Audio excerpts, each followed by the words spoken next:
Jessie, how are you? I'm doing alright. How are you? I'm pretty good. It's just a crazy weather outside. It's like raining and snowing and no one knows what's happening. It's supposed to snow in October. I know, but it's Cleveland, but you're from DC, so it doesn't do that in DC. We don't really get any snow until February. Yeah, well, it's Cleveland, so that's just the way that it goes. How have you been? I've been alright. School's been, there's been a lot going on, but it's mostly manageable. So. What do you mean by a lot going on? Just a lot of work. I get worked out. I have like 52 written things I have to turn in this semester. Oh, wow. Yeah, so it's a lot of things, but none of them are particularly hard or long or anything. It's just one right after another, so it's a little overwhelming. But. So you feel like you can manage it? Yeah. Some days it's like, oh my god, I have 4 things due tomorrow, but you get through those. The normal anxiety, would you say, about it? Okay. I've seen that you wanted to come and see me again today because you were having some concerns about your boyfriend. Yeah. We actually broke up a few weeks ago.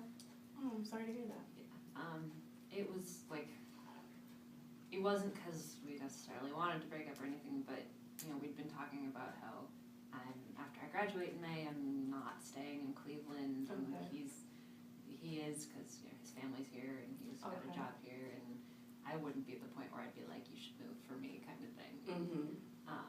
And so we kind of realized that we couldn't really go anywhere with the relationship because we're gonna break up in 6 months or whatever, and so we were both kind of like, what do we do now? There's like no point to staying together, kind of. I was calling it a holding pattern. He was calling it relationship purgatory, So it seems that you two kind of had a mutual agreement that it was pretty much the end for you guys? Yeah. And so it was like, it was a very rational thing, and I was like really okay with it when it first happened. And we're still trying to be friends, which is kind of where I'm running into issues now. Okay. It's a little hard, like, I have to get over him, but I'm still seeing him all the time, and so you're in the breakup process still, even though it was a mutual breakup, you're still going through the process of it. Okay. I don't think I took emotions into account when I was like, because it was all a very rational process. I thought, this will be fine, and then all of a sudden it was like, oh shit, this isn't fine. So you all thought, you were making a good decision, but you didn't take account, what it was going to feel like once you were actually broken up. Okay. Well, since we haven't really talked about him before, I wonder if it's okay to kind of talk about how you guys met and kind of how your relationship developed. Is that okay? Yeah. Okay. So how did you two meet? We met through a mutual friend. There's a girl that I went to undergrad with. She was 3 years ahead of me, so I only knew her my freshman year. Okay. But she went to high school with him. And excuse me. He's the same grade as I am, so they have this, like, she didn't know him very well, but they roomed together because I sort of reconnected through a mutual friend. And I went to a party at her house beginning of last February, and met him. They were rooming together, and we kind of hit it off that night, and he took me to breakfast the next morning, and then we had our first date the next weekend, and kind of just went from there. Oh, it sounds like you guys had a quick start. Yeah, it's a very quick start. I have a tendency to jump into things like that. And how long ago was this that you all met? 7.5 to 8 months. Okay. So you are already here in Cleveland and starting your school? Yeah. It was second semester of my first year. Oh, okay. So how did you guys enjoy each other in the beginning? We had a lot of fun. It was, like all new relationships, it was, getting to know each other. Sure. He gets really excited about explaining things that he likes to other people, and so he taught me a lot about, he's really into beer and all these different beer things. And Magic the Gathering, which I don't know, it's a card game. Okay. Kind of like Pokemon, but a little more complicated. And so he taught me how to play that, so we play that together, and we watch a lot of the same kind of TV shows and movies and stuff. So we'd hang out and do a lot of that kind of thing. And how long did all of that last? That lasted, I'd say, pretty much until the summer. And then I was away for most of the summer because since I'm from out of town and my family just goes up to a place in New Hampshire over the summer,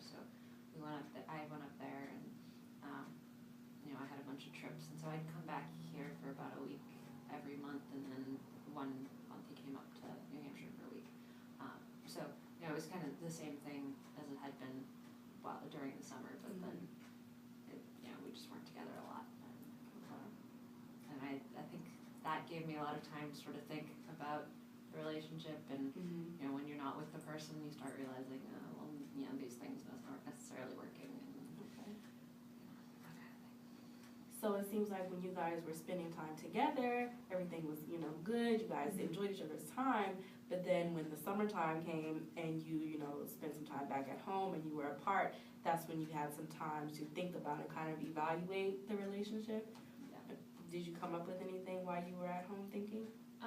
Well, there were definitely things that I realized that weren't necessarily working for me, or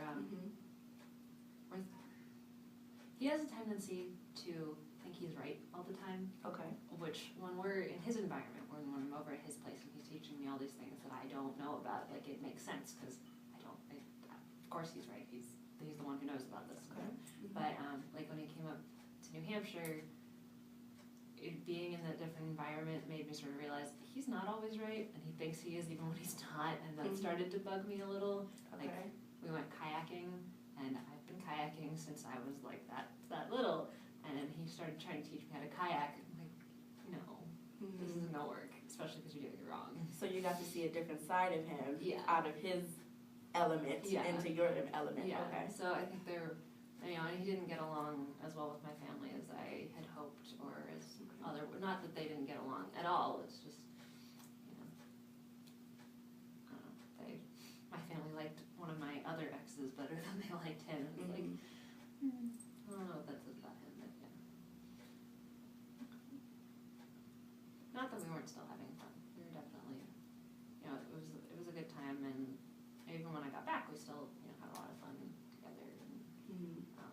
And it kind of went back to the same thing it had been before, just with a little more awareness of maybe where his faults were.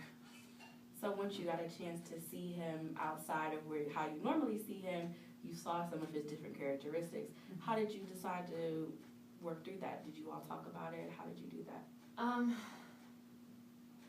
I didn't really figure out how to work through it.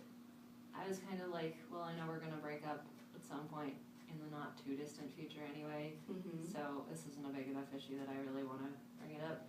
Because, it's as part of his personality, I don't really want to try and change him. So I figured it was just something I'd managed to live with. And, I'd get annoyed every once in a while, and I'd call one of my friends and rant to them, and then I'd be fine with it. So it sounds like you kind of already knew or had a hunch that things weren't going to last that long anyway. Yeah, and I think, even going into the relationship, we knew, maybe didn't really think about it, but in the back of our minds, it's like, this isn't going to last past when I graduate.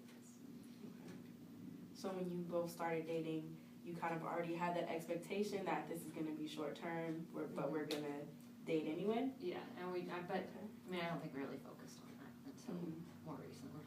Okay. I don't know if we had focused on it more, if we would have started dating or not in the first place, but that just kind of wasn't a factor at that point.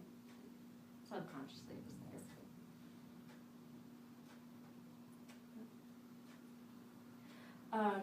Have you all talked about what was going to happen when you moved away, or was it just kind of like an understood thing? It was mostly just an understood thing. We talked about it a little bit, like a couple of weeks before we broke up. I mentioned that I was kind of worried about, what would happen when we got more towards that time of the year. And, I since we hadn't explicitly talked about it before, I made it pretty clear to him that I wasn't going to be staying in Cleveland. And I think that's probably what got the ball rolling a little bit on us thinking about breaking up. When you told him that you weren't going to stay in Cleveland for long, how did he respond? Well, he's very rational about things. His emotions don't play into a lot of it, so he understood, and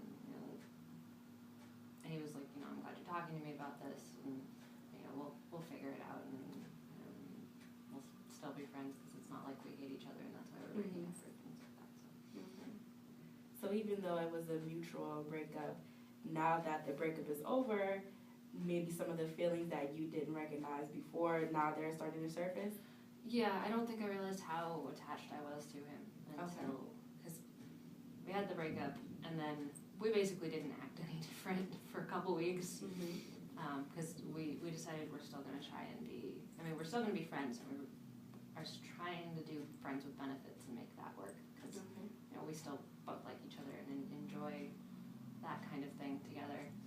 What do you mean by friends with benefits? Like, we're still having sex. Okay. You know, and I'll still spend the night on the weekends sometimes, which we have since talked about that and sort of boundaries and things, because admittedly it's kind of confusing when, you know, we broke up but I'm still spending nights on the weekends and things like that. So we're trying to limit physical contact to, you know, that kind of thing, and you know, hugs, hello, and goodbye, and maybe a little bit of snuggling when we watch TV, because we're very physical people, so we snuggle with most of our friends anyway. But we're trying to cut down on physical contact and some stuff. You two seem very insightful onto your situation. You started off knowing, you know, what it was going to be like, what the dynamics of the relationship were going to be, when you both kind of mutually decided, you know, let's kind of wean ourselves off of this relationship because it's going to end pretty soon. But now those feelings are surfacing for you. Kind of, I'm wondering what triggered you to start feeling these emotions that you kind of didn't feel before. Well, I think part of it is that, you know, he's now becoming interested in other girls, and now that you two have broken up. yeah, okay. Yes, no, not beforehand.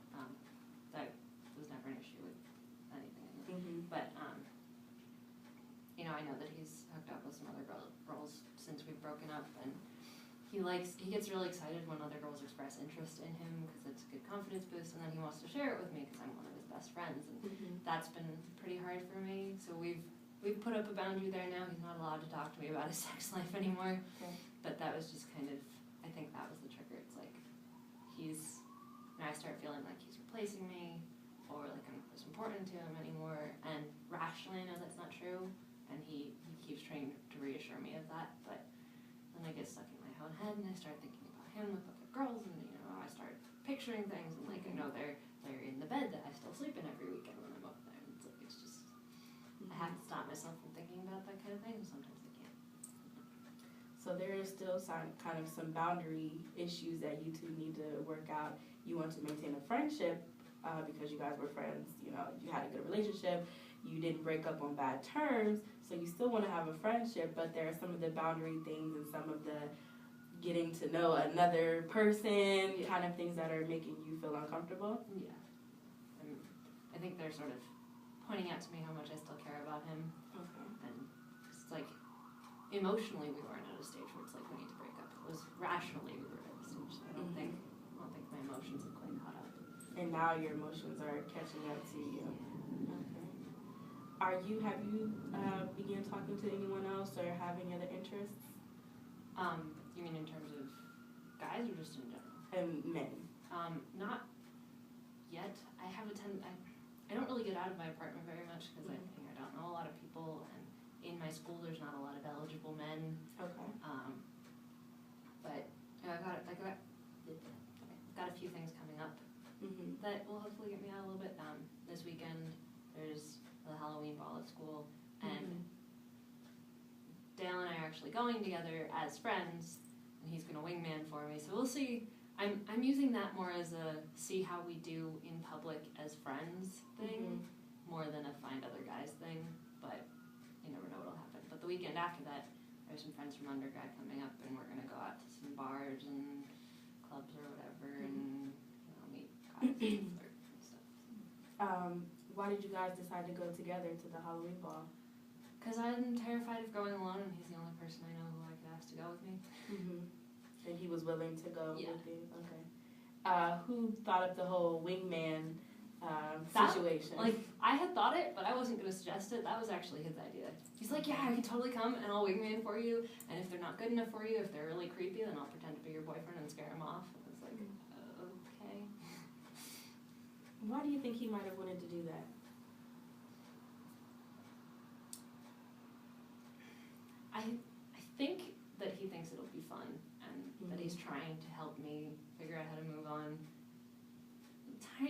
voice in the back of my head is saying he's not over me and he doesn't want me to be with other guys, but I don't think that's actually the case. Why not? Because I know that he really cares about me and he doesn't want me to be stuck on him. Like, it'd be a lot easier for both of us if I was just over him already.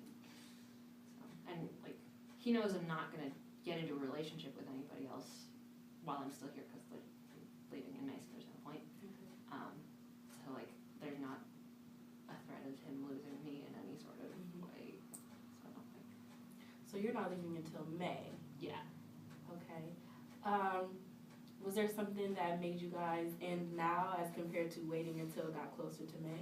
I think we just kind of, after the summer and after I started thinking about what may or may not be working in our relationship, and we started having those kinds of conversations and talking about where the relationship might be going, that's kind of when we realized, well, it can go somewhere for the next 7 months, but then it can't go any further. So, might as well end it now before, something else goes wrong and we start hating each other. Something like that. I keep thinking maybe I should have waited until like the end of November to do this, because then I would have had winter break to get over him, but it happened, so. Now that these emotions are coming up, have you talked to him about how you feel? I did at first, and I do every once in a while now, but one of the boundaries I'm trying to put up is that I'm not talking to him so much about how I feel about getting over him. Like, I'm still talking to him about emotions, like, with other things going on in my life, and every once in a while, he'll check in and be like, how are you doing? I'll be like, I'm doing okay. We're not, this morning was rough because I couldn't get out of my head, but we're not really going to talk about why, but, I'm doing better, that kind of thing. So I'm trying to, like, rely on my dad and my sister a little more for that kind of thing, just to try and create an emotional space, emotional separation in my head. So, like, he knows where I'm at, and at first I felt really bad talking to him about stuff like that, because he was, that's kind of what my ex did to me, is I was the only support in his life, so I was the only person he could talk to about how crushed he was that we broke up, and that was really hard on me. And I said that to Dale at one point, and he's like, well, I'm a lot more emotionally stable than either you or your ex, so I can take it. Like, I want to know how you're feeling, so I'm not feeling so bad about that anymore, but I think it's sort of helped me separate from him a little and not talking to him so much about it. So you're decreasing the amount that you talk to him to kind of help you emotionally begin to detach? Is that a good word for that? Yeah. Okay. Is it working? A little bit. I've only been doing that for like the past, maybe since this past weekend. Okay. But we had another talk about boundaries and things this past weekend, and so it's only been a few days, and at first it was really hard. I think I've definitely, like, yesterday and today have been pretty good days, so I'm hoping it's working. I'm anticipating there will be more bad days, but you never know. And I have, like, other strategies to try if this doesn't work, so we'll see. I think that it's a very common way to feel.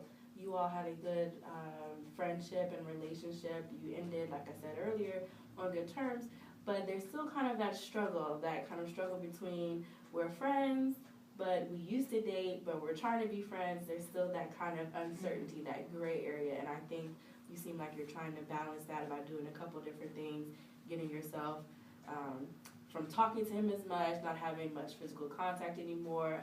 You two aren't intimate anymore, so you're trying to get yourself kind of on the other side of that barrier, more onto their friendship and not into the being in a relationship. Okay. All right. Well, it was good talking to you today. I really appreciate you coming in.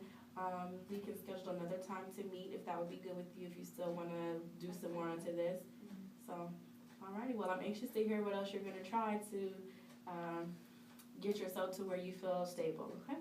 All right. Well, thank you, Jessie. Have a good one.